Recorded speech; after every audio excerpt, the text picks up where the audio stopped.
So these are my top 10 tanks heading into Overwatch League Season 6, and this year a lot of teams decided to go with the solo tank, and I mean a lot of teams. We went from 43 tanks signed in total last year to 25 right now.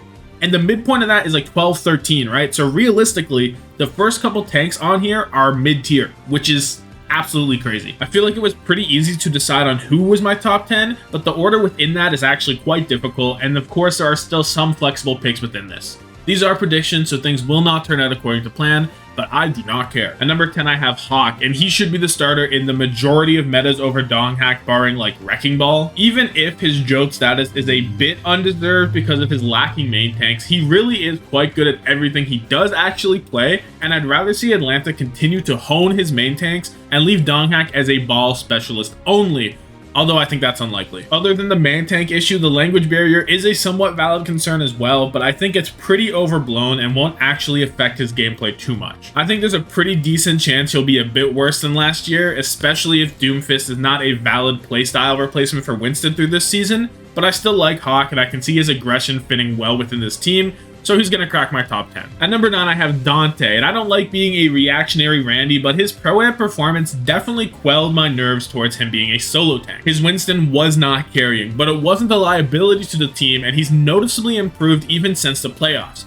And also, his Ramantra was the best in the tournament. We already know his Doomfist is incredibly good, and his off-tanks are at least decent just from the limited playtime he had on them in the Countdown Cup last year. Remember when he diffed Hanbin on Zarya? Like, that was crazy. On top of what he already brings to the table, his rate of improvement is impressive, and I think the Gladiators will take their time and let him cook. Last season, Dante and the Outlaws were trying to win it all from the get-go, but this year, the Gladiators will play the long con and ensure that Dante is well-versed in any tank meta that pops up, so by the end of the year, they'll be ready for whatever bullshit playoff patch gets thrown their way. Number 8 is Kaluj, and he developed a lot last season on the Shock, and now is ready to bring his knowledge back to his day one in Toronto. He has one of the best Sigmas in the league, he has great off tanks, and he picked up Junker Queen and Tank Doomfist very quickly last year. His Winston has also improved pretty significantly as well, so it's at least solid now. And based on the Pro-Am where Toronto ran a lot of Winston and surprisingly opted to play Ryan over Ram and Rush, they won't shy away from his weaker heroes, and he'll continue to develop his main tanks. It's important to play to your strengths within reason, and I think Toronto had a really good balance of that in the Pro-Am, so he'll still get a very good chance to shine on his best heroes, which is what really places him here in this top 10, while also being confident in whatever metas show up this season. Number 7 is Max, and it's tough to say how much playtime he'll get beside Junbin, but I'm positive he'll make the most of his opportunities and showcase that he is one of the best off-tank players in the league. He does not have a single weak off-tank, he's picked up all of the new tanks very quickly, and he will compete to be the best in every hero he plays. On top of that, there's a pretty good chance that he is the most complete off-tank main in Owl right now, and it's not like he'll need his main tanks too much with Junbin sitting right there, but it's still reassuring to know that he can switch over to Winston or something else if he's getting shut down hard. I think being in a tank duo will help his performance through the season as well, because while players like Kaluj will put hours into their main tanks, Max can focus most of his efforts into pushing his off-tanks to their limit. So the flip side of that is the flexibility that I just typed up could suffer by not putting the hours into all the tanks, but that would hurt his career later down the line, and not this season, so I don't really care. Max is gonna get a lot more playtime than people think, and he'll make it very difficult for Krusty to choose his favorite, although I think the favorite will end up being Junbin by, I don't know, 10% or so. At number 6, I have Gushue, and he's definitely the least flexible player in my top 10, but I think he's a little bit more flexible than we're giving him credit for. With how weak the general level of ball gameplay is in the league right now, he might be one of the better ball players, or at worst average. And his Rhine may have been locked in the Vault 10's GOATs basically, but I don't see any reason why he couldn't compete on it if he had to. With that said, that is not what is placing him up this high, it's just his hard carry Winston. He is right there with Fearless and someone as the hardest carry Winstons in the league, and his playoffs should be enough to stomp down any thoughts of him being washed. And I think that thought process was kind of invalid in the first place. Like, yeah, last year he had a slow start, but he did pull it together and he looked quite strong in the middle of the season and onward. I think there were some suboptimal coaching decisions made from Changoon and Neko, so with Rui, he will go crazy. At number 5, I have Smurf, and you might be surprised to see him out of a role star spot, but I think with more tanks showing off their flexibility while solo tanking, What Smurf did last season won't be nearly as impressive this time around. There is no doubt that he will be a rock on all heroes, he'll probably perform above average on all of them, and he'll be the best team-oriented Winston. I don't have any actual gameplay worries here, I just think that he has less upside than the rest of the players above him at this point in the list. His carry potential on Winston is pretty solid, but is it at the same level as Fearless? I don't think so. And his off tanks are entirely supportive. He's not carrying on Zarya at all. Last year, he got to support Prophet on his endeavors, and I mean no disrespect to Birdering and Decay, but I feel like Smurf will get less value from supporting them than he would supporting Prophet and whoever's beside him. All of this is also before even considering what the fuck is going on with Boston. Like, you're booming before the season starts. How? You haven't lost anything yet.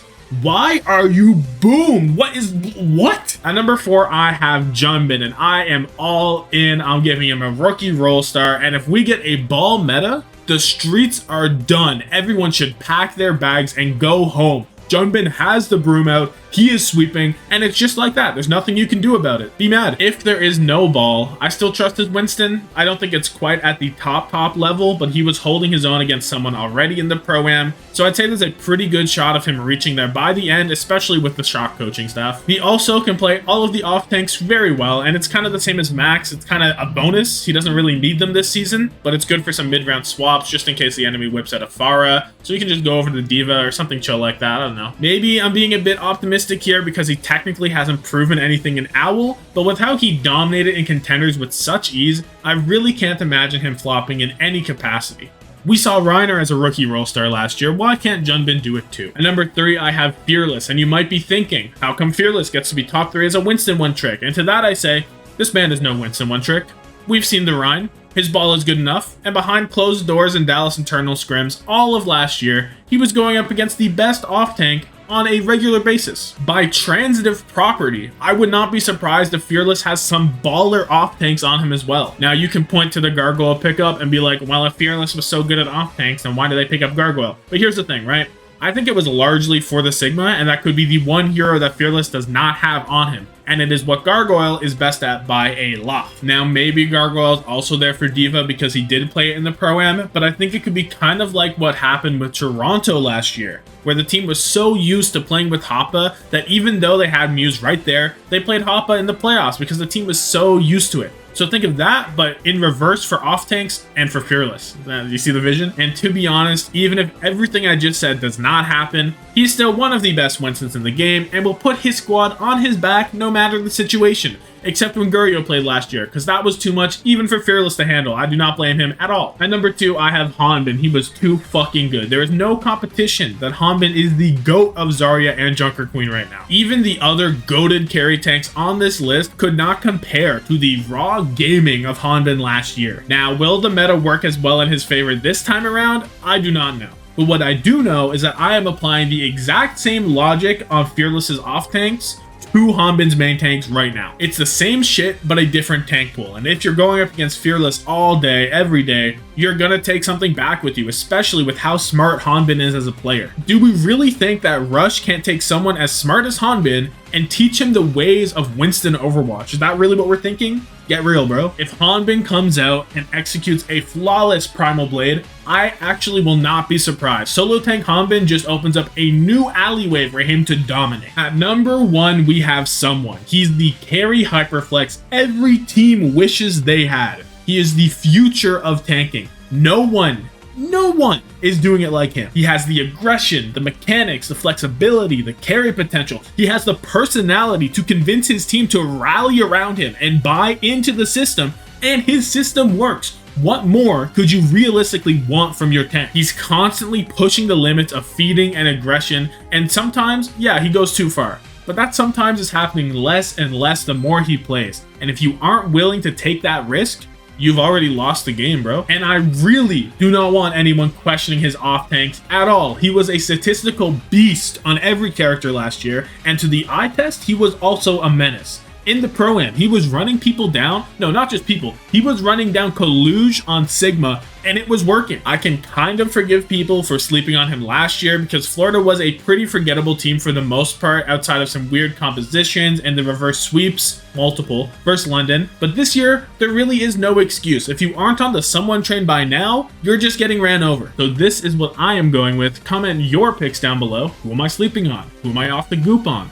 Let me know. Compared to the DPS list, this one's different because the top 10 is pretty clear to me with maybe 2 or 3 debatable spots, but the order of the top guys are way more flexible. Like, there are clearly a top 4 DPS. But for the tanks, after someone at number 1, the order's kind of up in the air for me. I don't know. If you like this video, subscribe and tell all your friends for more Overwatch League content. Thank you so much for watching. Have yourself a good one. Deuces.